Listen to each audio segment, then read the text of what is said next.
प्रिय प्रशिक्षणार्थियों, BSc, BA, BEd, fourth year integrated course के online classes, Nirmal TT college के ऑनलाइन क्लासेज में मैं के पी शर्मा आप सभी प्रशिक्षणार्थियों का हार्दिक अभिनंदन करता हूं, स्वागत करता हूं। प्रश्न पत्र द्वितीय ही चल रहा मेरा, समावेशी विद्यालय बनाना, समावेशी विद्यालय का निर्माण करना, बात वही है। और इसका जो प्रकरण है आज मेरा वो करीब 129वां प्रकरण है। 129वां प्रकरण है विकलांगों के सहायक यंत्र व उपकरण। जो दिव्यांग होते हैं, विकलांग होते हैं, उन बालकों के कौन कौन से सहायक यंत्र हैं व उपकरण हैं, उनके बारे में मैं आप सभी का ध्यान आकर्षित करता हूं। देखिए प्रशिक्षणार्थियों, मैं आपको ऐसे यंत्रों के बारे में अवगत करवाना चाह रहा हूं जो विकलांगों की, दिव्यांगों की सहायक हैं उनके कार्यों में। जो विकलांग जैसे अनेक प्रकार के होते हैं, वैसे ही उनको अंगों की आवश्यकताएं होती हैं। जैसे सहायक यंत्रों की आवश्यकताएं होती है, जिस अंगों में खराबी है उस अंगों से वो विकलांग है, दिव्यांग हैं, उनको उसी के अनुरूप सहायक यंत्र व उपकरणों की आवश्यकताएं होती हैं। जैसे विभिन्न प्रकार के दिव्यांग पाए जाते हैं, विकलांग पाए जाते हैं, एक प्रकार के नहीं होते हैं, अनेक प्रकार के होते हैं। इसी प्रकार से सहायक यंत्र भी अनेक प्रकार के होते हैं। उनकी आवश्यकताओं के अनुरूप उन यंत्रों का उपयोग किया जाता है, जिससे कि उनको शिक्षण में सुविधाएं हों और शिक्षण उनका प्रभावी बन सके और वो अपने जीवन को उन्नत बना सकें। इसलिए समावेशी शिक्षा के अंतर्गत जो विकलांगों के सहायक यंत्र हैं, उपकरण हैं, उनके बारे में मैं आपको बता रहा हूं। तो सबसे पहले आते हैं ऐसे बालक जो दृष्टिहीन हैं, जिनको दिखाई नहीं देता है। जो बालक क्या है, दृष्टिहीन या अल्प दृष्टि, दृष्टिहीन ऑब्लिक अल्प दृष्टि वाले बालक, ऐसे बालक बालिकाएं विद्यालय में जो दृष्टिहीन है, अल्प दृष्टि हैं। दृष्टिहीन का मतलब अंधे। मैंने पहले ही बताया था, ये सूरदास, जैसे सूरदास जी थे। और अल्प दृष्टि का मतलब होता है जिनको कम दिखाई देता है, जिनको कम दिखाई देता है, उनके लिए, अर्थात काणे, ये भी इसी श्रेणी में आते हैं। तो उनके लिए कौन कौन से यंत्रों की आवश्यकता होती हैं, उनके बारे में मैं आप सभी का ध्यान आकर्षित करता हूं। तो देखिए, दृष्टिहीन, इनके लिए सबसे पहले आती है ब्रेल लिपि। ब्रेल लिपि यंत्र जो लकड़ी के होते हैं बने हुए, ब्रेल लिपि, जिनको ब्रेली या ब्रेल लिपि या टाइपिंग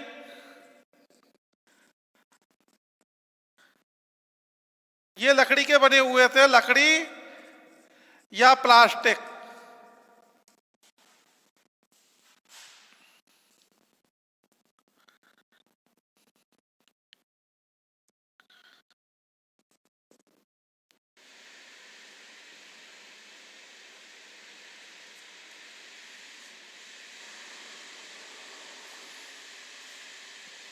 प्लास्टिक, इसको यूं भी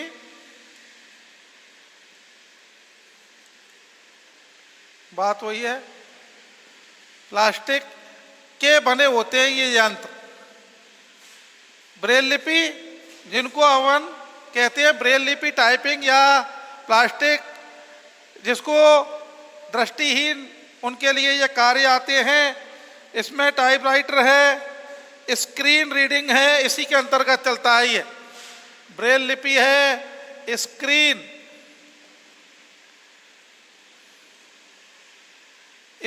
जिसको कहते हैं स्क्रीन रीडिंग,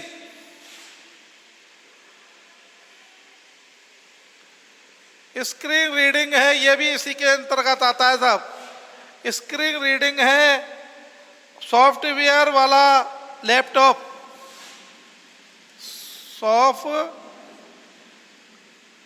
जिसको बोलते हैं क्या, सॉफ्टवेयर, सॉफ्टवेयर वाला लैपटॉप, ये भी इसी के अंतर्गत आता है। और भी है ये इनके लिए, ये नंबर 2 हुआ। नंबर 3 जिसको कहते हैं स्क्रीन आवर्धन सॉफ्टवेयर, जिसको स्क्रीन आवर्धन सॉफ्टवेयर, स्क्रीन आवर्धन सॉफ्टवेयर वाला लैपटॉप, ये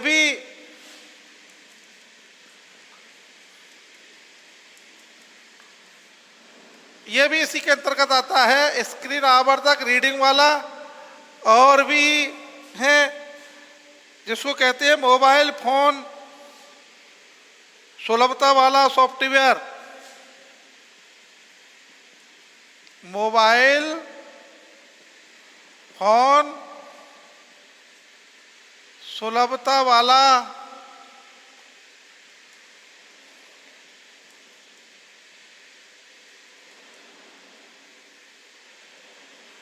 सॉफ्टवेयर।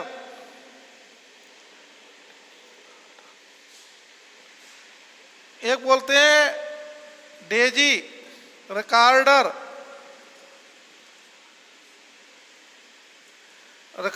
या प्लेयर, जिसको बोलते हैं प्लेयर।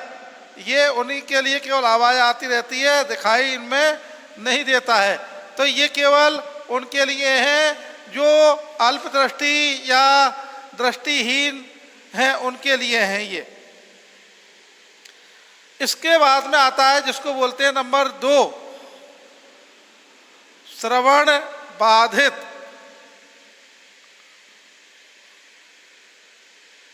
श्रवण बाधितों या अल्प श्रवण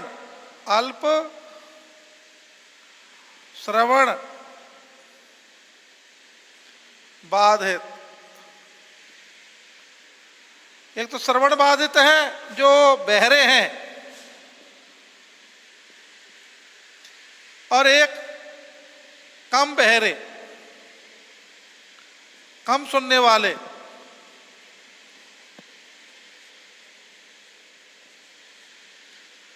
कम सुनने वाले ये इसमें आते हैं। इनके लिए भी ऐसे यंत्रों की आवश्यकताएं होती है जो इनके लिए कार्य करते हैं। ये 5 तो मैंने उनके लिए बताए जो अल्पदृष्टि और उनके लिए है। इनमें भी आपको अपन ले चलते हैं, जैसे बटन सैलो यंत्र है ये, के प्रावधान वाले द्विकरणीय डिजिटल बटन सैलो वाले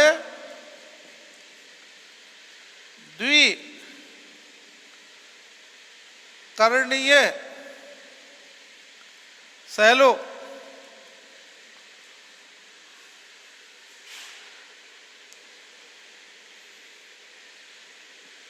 द्विकरणीय डीजल वाले सैलो, जिनको यह डिजिटल कार्यक्रम श्रवण सहायक यंत्र सैलो या डिजिटल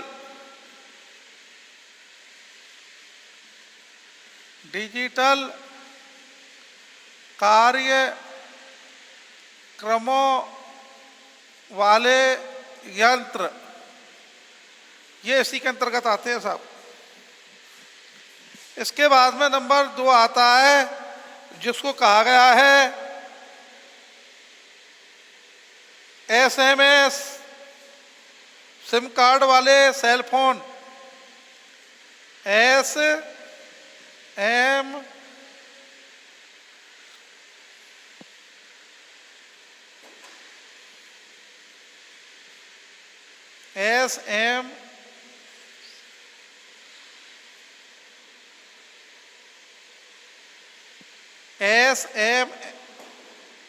SMS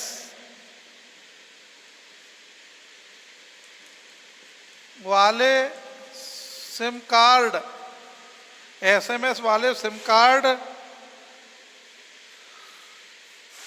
SMS इसको ऐसे लिखते हैं, SMS सिम कार्ड वाले सेल फोन।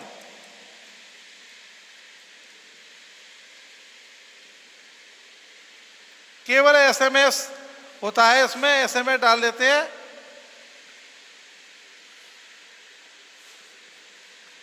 नंबर 3 है जिसमें वाईफाई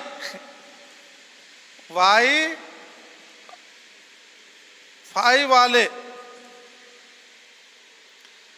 जिसको ब्लूटूथ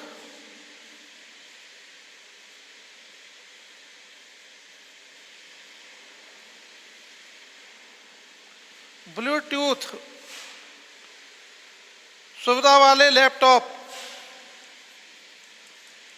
जिसमें ये सुविधा हो, सुविधा वाले लैपटॉप, ये भी इसी के अंतर्गत आते हैं, जिसमें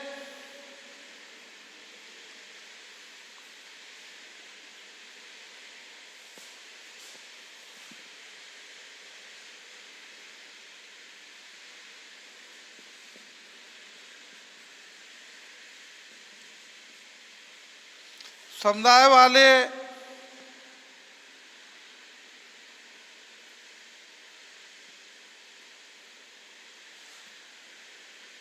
समुदायों की, यूँ लिख दो, समुदायों की सक्रिय भागीदारी,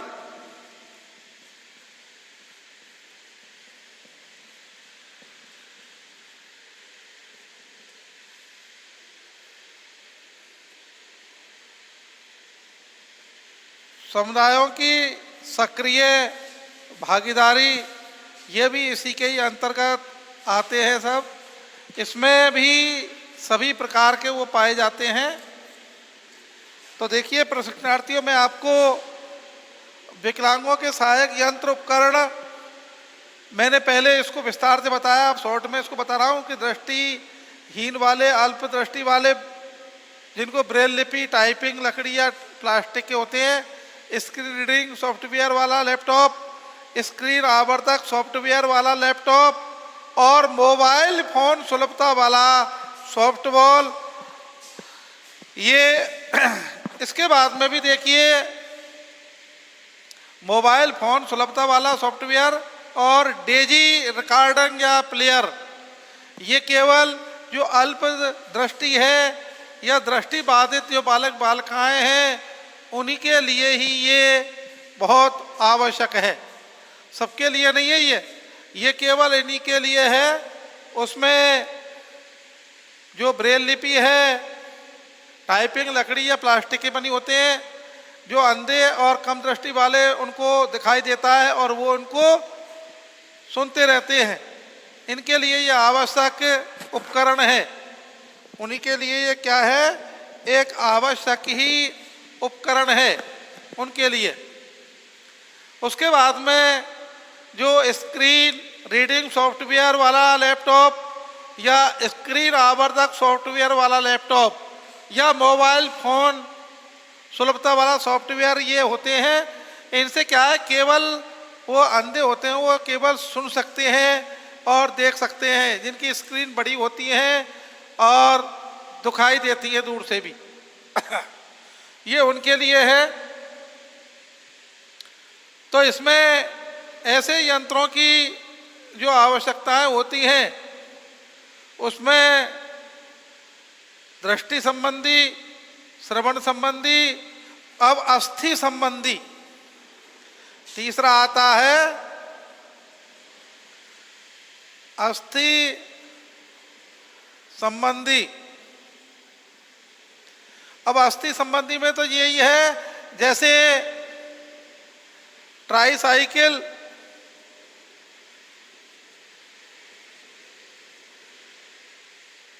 बैसाखी,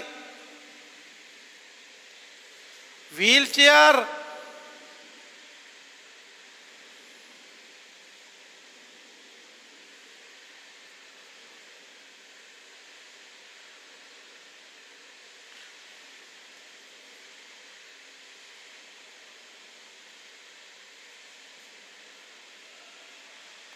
पहिए वाली कुर्सी,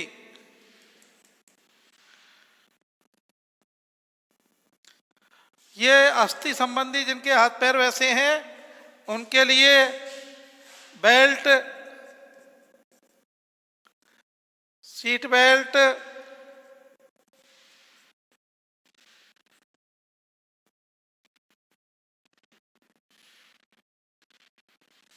इनके लिए ऐसे यंत्रों की आवश्यकताएं होती हैं। जो अस्थि बाधित, जो भी अस्थि बाधित हैं उनको मोटी पेंसिल वगैरह भी होनी चाहिए। हाथ पैर में दोष हो तो उनके लिए भी मोटी पेंसिल या पेन, मोटे पेन या पेंसिल, ये उनके लिए है जो अस्थि संबंधी जिनको समस्याएं हैं उनके लिए है। उसके बाद में मानसिक अक्षमता शिक्षा के योग, मानसिक अक्षमता वाले,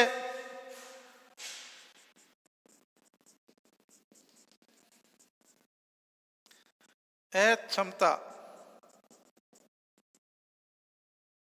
अर्थात मानसिक अक्षमता वालों को, इनको भी, इनके लिए तो केवल उसकी आवश्यकता है। मानसिक रोगियों के लिए तो उनकी आवश्यकता के अनुसार।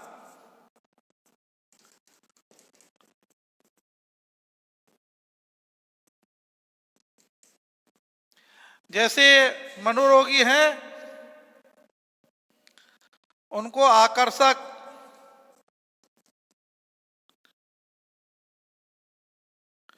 व प्राकृतिक,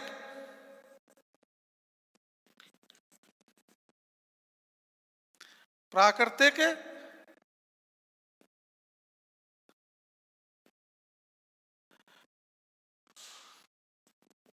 रंगों व पशु पक्षी के चित्र आदि,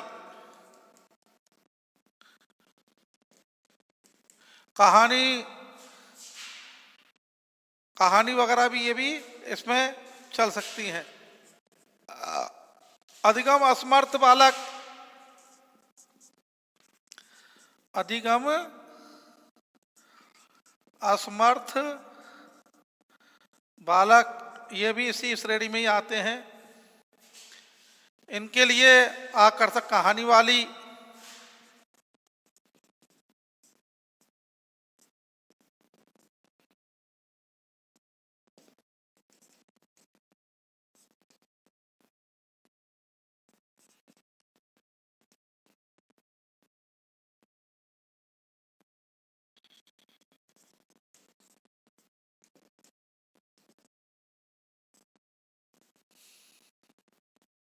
ये भी अधिगम असमर्थता वाले बालकों के अंतर्गत आते हैं। ये भी ऐसे बालक होते हैं जो अधिगम असमर्थ हैं, जिनमें मानसिक अक्षमता है, उनमें बार बार दोहराने के बाद में ऐसी प्रवृत्ति हो जाती है, उनको दोहराया जाता है। ऐसे यंत्रों में और तीव्र बोलने वाले अधिगम दृष्टि से अक्षमता वाले जो बच्चे हैं, उनको सामान्य कोटि के जो बच्चे हैं उनके साथ में उनको रखा जाए तो वो उनकी प्रेरणा या उनकी नकल से उनके साथ रह करके वो कुछ सीख सकते हैं, वो उनको अधिक से अधिक क्रियान्वित कर सकते हैं। ऐसे वो होने चाहिए।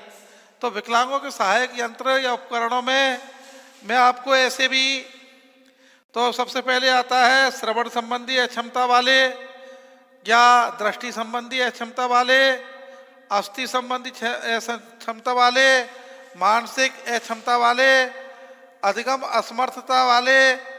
ये करीब 5 प्रकार के मैंने आपको ये बतलाए हैं। इनमें जो विकलांग हैं उनके सहायक यंत्र व उपकरण हैं। इसमें भी देखिए विशेष शैक्षिक जो आवश्यकता वाले बालकों की शिक्षा की पूरी जो बुनियाद है उसको प्रतिभागिता निर्मित करने पर टिकी हुई है।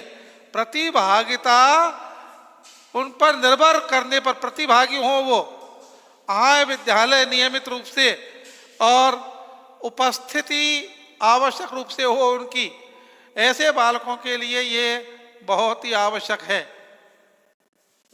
इसीलिए ऐसे बालकों को जो ये यंत्रों का उपयोग करेंगे विद्यालय में, समावेशी विद्यालय में और विशिष्ट विद्यालयों में इनकी आवश्यकताएं होती हैं। चाहे वो विशिष्ट विद्यालय हो, चाहे वो समावेशी विद्यालय हो, अगर वो दिव्यांग है, विकलांग है, चाहे कहीं भी अध्ययन करता हो तो उनको इनकी आवश्यकताएं होती हैं। इन आवश्यकताओं की पूर्ति के साथ ही उनको एक विद्यालय के द्वारा, शिक्षा के द्वारा उनको किया जाता है। तो समावेशी शिक्षा में यह आवश्यक है, समावेशी शिक्षा में ये आवश्यक है कि विद्यालयों को सामुदायिक जीवन का एक केंद्र बना करके समावेशी विद्यालयों को, जो समावेशी शिक्षा में जो विद्यालय है उन विद्यालयों को जीवन का एक केंद्र बना करके और उनको केंद्र बनाया जाना चाहिए, और जिससे कि वो बालक को सामुदायिक जीवन जीने की भावना मिल सके, सामुदायिक समूह में जीवन जीने की भावना उनको मिल सके। दिव्यांगों के लिए समावेशी शिक्षा में, जिससे कि उनमें किसी प्रकार की कोई हीन भावनाएं जागृत न हो, वो भी ये समझे कि हम सामान्य बालकों की तरह अपना जीवन जी सकते हैं, निर्वाह कर सकते हैं। इसलिए ऐसे बालकों को उन केंद्रों के माध्यम से इनकी भावनाओं को जागृत करना चाहिए और एक ये सुनिश्चित करना चाहिए एक समय के समुदाय को सक्रिय सदस्य के रूप में, जो दिव्यांगों का एक समुदाय है, उस समुदाय के माध्यम से, समाज के माध्यम से उनको एक सक्रिय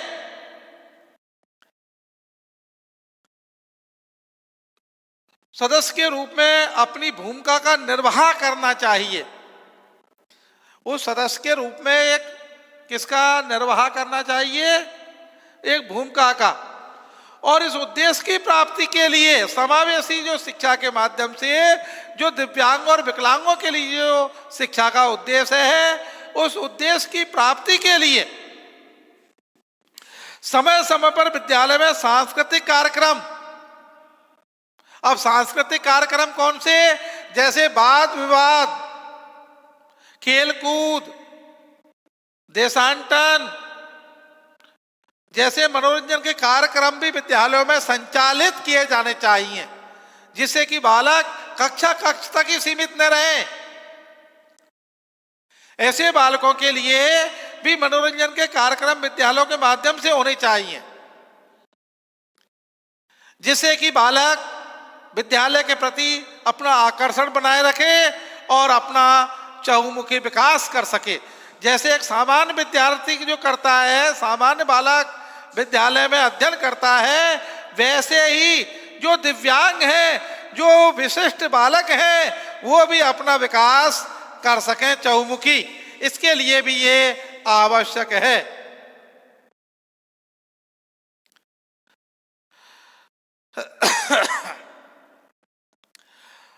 तो इसमें अभिभावकों और समाज के अन्य लोगों को सम्मिलित, जो सम्मानित व्यक्ति हैं, उनको आमंत्रित किया जाना चाहिए। भामाशाहों को और इनको आमंत्रित किया जाना चाहिए, जिससे कि अधिक से अधिक लाभ मिल सके और वो समाज की मुख्य धारा में जुड़ सके। और इन बालकों के लिए एक समावेशी शिक्षा का वातावरण तैयार करना चाहिए। इन जो विद्यार्थी हैं, इन विद्यार्थियों के लिए एक समावेशी शिक्षा का वातावरण तैयार किया जाना चाहिए, जिससे कि बालकों की योग्यता, उनकी रुचि और प्रतिभा से उनको परिचित करवाया जाना चाहिए। उन बालकों की रुचि के अनुसार प्रतिभाओं को उनसे परिचित करवाना चाहिए कि देश के हमारे होनहार बालक हैं। उन बालकों को कहानियों के माध्यम से विशिष्ट उनके जीवन शैली के बारे में बताना चाहिए और उनको अधिक से अधिक इतना प्रेरित करना चाहिए जिससे कि वो बालक अधिक से अधिक रुचि कर सकें, अधिक से अधिक अपनी समस्याओं को उनमें अवगत करवा सकें। इसलिए प्रशिक्षणार्थियों, जो दिव्यांग बालक हैं, विकलांग जो बालक हैं, उनके लिए विशेष शैक्षिक आवश्यकता वाले जो बालक हैं, उनकी जो शिक्षा की पूरी जो बुनियाद प्रतिभागिता है उसको निर्मित करने पर टिकी हुई है। बुनियाद किस पर टिकी हुई है? जो प्रतिभागिता निर्मित करने पर। एक अकेले व्यक्ति के प्रयास में उन्हें शिक्षा के जो मुख्य धारा में सम्मिलित नहीं किया जा सकता, जबकि समाज समूह के माध्यम से किया जा सकता है। कहावत है, अकेले चना बाहर नहीं फोड़ सकता, इसलिए अकेला व्यक्ति नहीं कर सकता जब तक समाज समूह उसका सहयोग नहीं करे। इसलिए यह आवश्यक है कि समाज और समूह के माध्यम से ही उनको जोड़ा जाना चाहिए। और समावेशी शिक्षा हेतु यह आवश्यक है कि विद्यालयों को सामुदायिक जीवन, विद्यालयों को क्या बना चाहिए? सामुदायिक जीवन जीने का एक केंद्र बनाया जाना चाहिए और उस केंद्र के माध्यम से ही बालक को सामुदायिक जीवन की भावना को बल मिलता है, शक्ति मिलती है, ताकत मिलती है। और भी उसमें निश्चित समय में निश्चित ही समुदाय को सक्रिय किया जाना चाहिए। एक निश्चित अवधि में, निश्चित समय में उस समुदाय को क्या करना चाहिए? सक्रिय, निष्क्रिय नहीं हो जाए कहीं वो समुदाय निष्क्रिय नहीं हो जाए। क्या होना चाहिए? सक्रिय रहना चाहिए। ऐसी भावना उनमें प्रेरित करनी चाहिए और उन्हें सक्रिय सदस्य के रूप में अपनी भूमिका को निर्वाह करना चाहिए। सक्रिय सदस्य के रूप में, निष्क्रिय सदस्य के रूप में नहीं। भूमिका, अपनी जो जिम्मेदारी है उस जिम्मेदारी को निर्वाह करना चाहिए और इस उद्देश्य के प्रति समय समय पर विद्यालय में सांस्कृतिक कार्यक्रम, वाद विवाद, खेलकूद, देशांतरण जैसे मनोरंजन के जो कार्यक्रम हैं, उन कार्यक्रमों को आयोजन किया जाना चाहिए और उसमें बालकों और अभिभावकों, उसमें बालिकों और अभिभावकों और समाज के जो अन्य गणमान्य जो व्यक्ति हैं, सम्मानित जो व्यक्ति हैं, उन व्यक्तियों को भी आमंत्रित किया जाना चाहिए। समाज के जो गणमान्य व्यक्ति हैं, उन व्यक्तियों को भी उनमें आमंत्रित किया जाना चाहिए जिससे कि उन्हें, इन बालकों को समावेशी शिक्षा के जो वातावरण है, जिससे कि इन बालकों को समावेशी शिक्षा के वातावरण में शिक्षा ग्रहण करने के संबंध में जो फैली हुई भ्रांतियां हैं वो दूर हो सकें। समाज में फैली हुई जो भ्रांतियां हैं वो भ्रांतियां दूर हो सकें और उन्हें, इन बालकों की योग्यता व प्रतिभा में उनको परिचित करवाया जा सके कि हम भी एक सामान्य बालक की तरह अपना जीवन जी सकते हैं। हम में भी वही ताकत है जो एक सामान्य बालक में होती है। इस प्रकार का उनको अपना जीवन में लक्ष्य बनाना चाहिए। इसलिए प्रशिक्षणार्थियों, मैं आपको विकलांगों के सहायक यंत्र व उपकरणों के बारे में पहले भी बता चुका हूं और अब भी उसको दोबारा दृष्टिहीन, जो अंधे और सूरदास बालक हैं, अल्प दृष्टि जिनको कम दिखाई देता है, काने हैं, ब्रेल लिपि, टाइपिंग लकड़ी या प्लास्टिक के बने होते हैं, स्क्रीन रीडिंग सॉफ्टवेयर वाला लैपटॉप होना चाहिए, स्क्रीन आवर्धक जो सॉफ्टवेयर वाला लैपटॉप, मोबाइल फोन सुलभता वाला सॉफ्टवेयर, और एक डेजी रिकॉर्डर या प्लेयर होना चाहिए। ये इनके लिए सहायक यंत्र है। इसके बाद में श्रवण बाधित जो बहरे हैं, अल्प श्रवण बाधित जो कम, जिनको सुनाई देता है, कम बहरे, उनके लिए बटन सेलो वाले द्विकरणीय सेलो या डिजिटल कार्यक्रम वाले यंत्र, SMS सिम वाले कार्ड वाले सेल फोन, वाईफाई वाले, ब्लूटूथ वाले जो लैपटॉप हैं, ये उनके लिए होने चाहिए। जो श्रवण बाधित वाले बालक हैं उनके लिए समुदाय की सक्रिय भागीदारी भी होनी चाहिए प्रत्येक इसमें, जिससे कि ये भी समाज को मुख्य धारा में जोड़ सके। सम्मानित जो व्यक्ति हैं उनको इनमें आमंत्रित किया जाना चाहिए। अस्थि संबंधी ये ट्राई साइकिल वगैरह, बैसाखी व्हील चेयर, पहिए वाली कुर्सी, बेल्ट या सीट बेल्ट, ये मोटे पेन या पेंसिल, मानसिक क्षमता वाले जिनकी आवश्यकता के अनुसार आकर्षक प्राकृतिक रंगों व पशु पक्षियों के चित्र आदि ऐसे उनको दिखाना चाहिए। अधिगम आकर्षक बालक जिनको कहानियां, रुचिकर गीत संगीत या चित्रों के माध्यम से उनमें अधिगम संबंधी भावना शिक्षा का विकास करना चाहिए। अधिगम संबंधी जो उनके गुण है उनको पहचाना जाना चाहिए। उनमें निराशा न हो, आशा की एक किरण जगाई जाए। अधिगम असमर्थ जो बालक हैं उनमें एक आशा की ऐसी किरण जगाई जाए जिससे कि वो भी अधिगम करने में समर्थ हों। तो ये मैंने आपको प्रशिक्षणार्थियों आपको ये बताया है। अब समय की बाध्यता को देखते हुए मैं मेरे इस टॉपिक को यही विराम दे रहा हूं। आप सभी के लिए बारंबार धन्यवाद।